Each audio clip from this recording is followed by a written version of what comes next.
आपकी अदालत में अगला इल्जाम।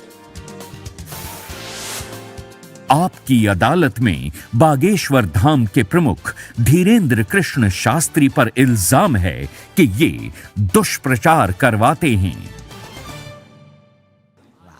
देखिए, एक उदाहरण मैं आपको देना चाहता हूं।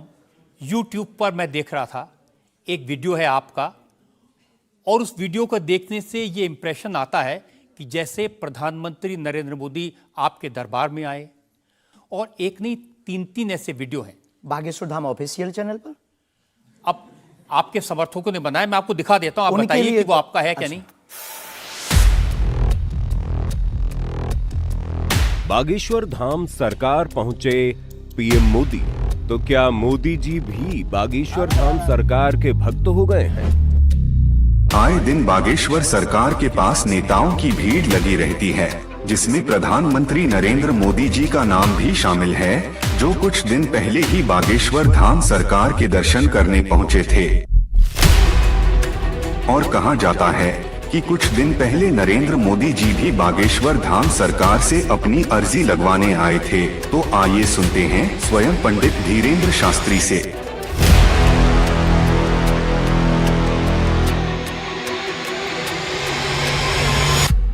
मोदी जी को ये प्रोजेक्ट करते हुए जैसे बागेश्वर धाम आए, मेरी जानकारी है कि 3 वीडियोस हैं, उनमें से एक बागेश्वर धाम का है। बागेश्वर धाम के ऑफिशियल चैनल से कभी हो ही नहीं सकता है, न ऐसी भूल हो सकती है, क्योंकि हमने कभी ऐसी इजाज़त नहीं दी। ये बहुत बड़ी गलतियां हैं। टीआरपी के चक्कर में रोज तो लोग हमारी शादी करवा देते हैं यूट्यूब पर। आपने सिर्फ ये भर देखा, ये भी तो देखिए कि हर बार हमारी लड़की बदल दी जाती है। हैप्पी बर्थडे कहीं ये कह दिया जाता है। एक ने न्यूज डाली थी, बागेश्वर सरकार 23 तारीख को परिणय सूत्र में बंधेंगे।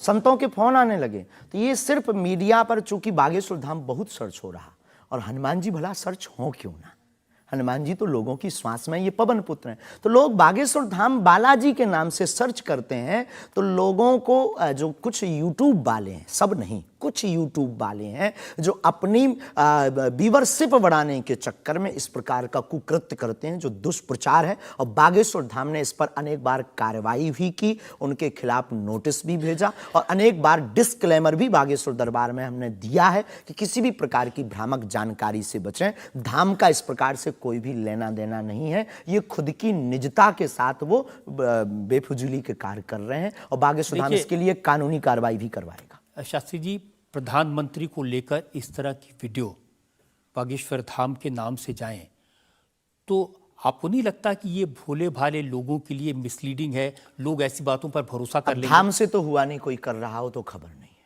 पर कर रहा जो उसके खिलाफ कानूनी कार्रवाई। अगर आपके नाम पे भी कोई कर रहा है तो भी आपको कोई एक्शन लेना चाहिए। आपने कुछ कार्रवाई की है? हाँ, अनेक बार नोटिस भी भिजवाया है, अनेक बार कितने चैनलों को बंद करवाया है। जो कई बार कोई खान के खिलाफ कर देते थे हमारे लिए, कई बार कोई धमकी डाल दे। बागेश्वर धाम पहुंचे जेल, अब वो ऐसी हथकड़ी हो, वो पुलिस अगल बगल लगा देते थे। तो इनसे हमारी आपके सोच से भी प्रार्थना, इसको बहुत देखा जाएगा, आपकी अदालत को जब भी देखा जाए, इस प्रकार की भ्रामक जानकारी से बचें। हम इस प्रकार, कोई भी हमारा दरबार या कथा प्रदर्शन का विषय नहीं है, हमारी कथा और दरबार दर्शन का विषय है। तो आपकी तरफ से मोदी जी के वीडियोस को लेकर के क्या कार्रवाई की गई? इसमें अभी इसकी हमें आज पता लगा है कि मोदी जी का बना है। पूर्व में हमको वो जेएलएल वाला बताया था, हमें इसका ज्ञान नहीं है, लेकिन हम जाते ही तुरंत आपकी अदालत के बाद लीगली कार्रवाई एफआईआर अपने अमुक थाने पर करवाएंगे। अच्छा, इसके अलावा और भी बहुत सारे वीडियोस हैं। देवेंद्र फडणवीस का है, मनोज तिवारी का है। ये तो आए थे। ये भी फर्जी वीडियो है कि अरे नहीं, ये तो आए थे, इनके मत करवा दियो ना ना ना, ना। देवेंद्र फडणवीस जी भी आए थे, मनोज तिवारी हमारे बहुत प्रिय शिष्य हैं, वो भी आए थे, और बहुत आए हैं, पर मोदी जी नहीं आए हैं। हाँ, ये बता देते हैं। तो इन पे एफआईआर जी डिलीट ना करवा दियो, आप रोक दियो। लेकिन आपके 1-2 सेंटेंसेस हैं जिसमें आप कुछ मोदी जी कह रहे हैं, मोदी जी आइए। हाँ, वो हम लंदन में दरबार में थे, ये शायद उससे अगर ये जोड़ा हो, पूरा तो देखा नहीं, उससे जोड़ा हो तो खबर नहीं, हौस नहीं। मोदी जी वो जहाँ लंदन में राम कथा हम कर रहे थे, तो श्री राम मंदिर के, सनातन मंदिर के जो प्रमुख हैं वो एक मोदी जी हैं, और वो भी गुजराती हैं। तो वो दरबार में बैठे हुए थे, किसी कारण, उनकी व्यवस्था के कारण, प्रशंसा के लिए उनका जिक्र आया, तो लोगों ने शायद वो कट करके उठाया हो, हमारे स्मरण में ऐसा है। लेकिन ये भी गलत है, ये भी अपराध है। वो भी ऑफिशियली बिना लीगली सहमति लिए बिना आप कोई भी वीडियो शेयर या वो नहीं कर सकता, ऐसा कुछ नियम है तो ये भी गलत है। मैं आपको बताऊं शास्त्री जी, मैंने 40 साल हो गए मुझे पत्रकारिता में, ऐसे बहुत सारे उदाहरण मैंने देखे हैं। चंद्रा स्वामी का उदाहरण देखा था, वो नरसिम्हा राव के साथ उनकी तस्वीरें, राजीव गांधी के साथ उनकी तस्वीरें, जॉन मैकेंद्रो के साथ तस्वीरें, लिज टेलर के साथ, ये अंतर्राष्ट्रीय ख्याति प्राप्त लोग हैं और वो ये तस्वीरें दिखाकर अपनी दुकान चलाते थे और वाकई में जो दुनिया के बड़े बड़े लीडर्स थे उनसे उनकी पहचान थी। ब्रुनई के सुल्तान उनके शिष्य बन गए थे इसी वजह से। अफ्रीकन कंट्रीज़ के प्रेसिडेंट थे मोबुतू, वो उनके शिष्य बन गए थे। हमारा कभी भी भाव कोई आवे सब सम्मानीय है। हमारा ये भाव नहीं है कि हम आपकी फ़ोटो दिखा करके लोग हमको माने। देखो, आप हमारी मीडिया पर प्रचार कर सकते हो, पर अगर दम नहीं होगी, सत्यता नहीं होगी, तो व्यक्ति एक बार आएगा, लौटकर कभी नहीं आएगा। आपको भी गाली देगा, हमको भी गाली देगा। तो ये माध्यम हो सकते हैं, साधन हो सकते, साध्य नहीं। तो हमारा ऐसा भाव नहीं, क्योंकि हमारे पास जो है वो खुली किताब है, ऊपर से नीचे तक। और हम कभी ये नहीं चाहते कि लोग देखें। अब कोई देख रहा तो वो उनकी दृष्टि और उनकी आँख है। हम तो सिर्फ ये चाहते हमें हमारा परमात्मा हनुमान जी देखें, बस। क्या चाहते हैं आप हनुमान जी से?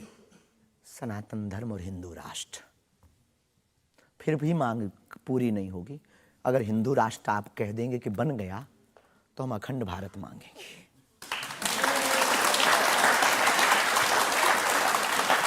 अगर वाकई में आपको भरोसा है कि बजरंगबली ऐसी इच्छाओं को पूरा कर सकते हैं, करते हैं, हमारी तो तो कर रहे हैं। स्केल थोड़ा बढ़ाइए ना, उनसे कहिए कि पुतिन को समझाएं कि यूक्रेन से अपनी सेना वापस ले ले। आइए,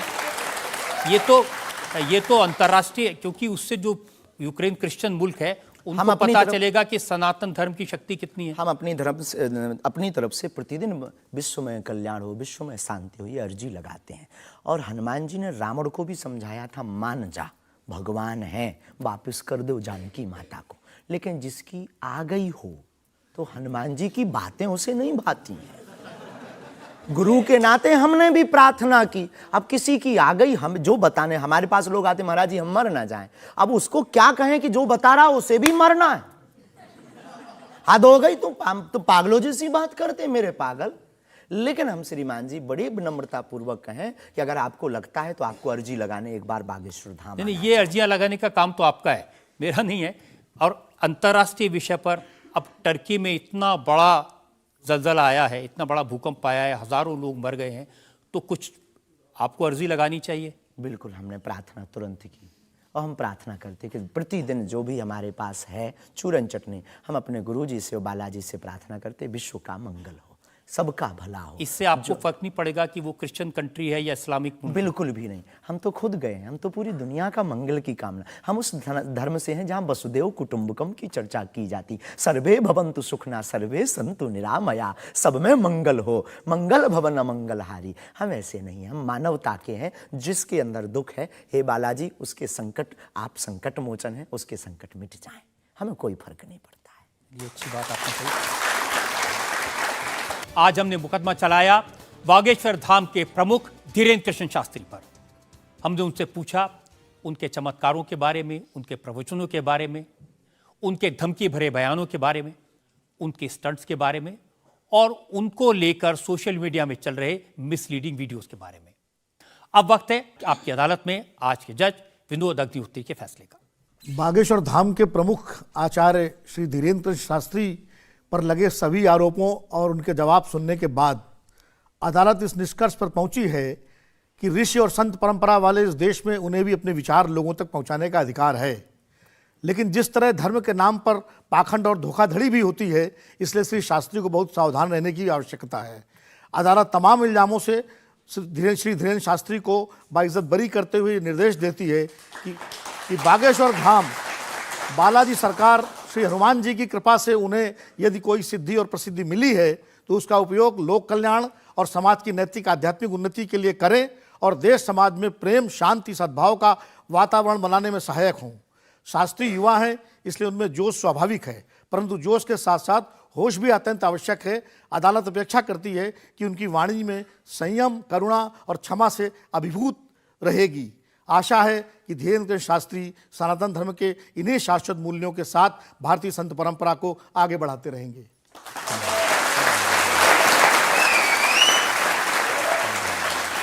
इस विश्वास के साथ कि हमारे जज साहब ने जो हिदायत दी है धीरेन्द्र शास्त्री उसका पालन करेंगे, संभल कर रहेंगे और समाज में किसी भी तरह की भ्रांतियां न फैलें, इसका ध्यान रखेंगे। आपकी अदालत का आज का मुकदमा यहीं खत्म करते हैं। अगले सप्ताह आपसे मुलाकात होगी एक नई शख्सियत के साथ। तब तक के लिए नमस्कार। इंडिया टीवी हर वक्त हर जगह डाउनलोड करने के लिए सर्च करें India TV news Google play store या ऐप स्टोर पर।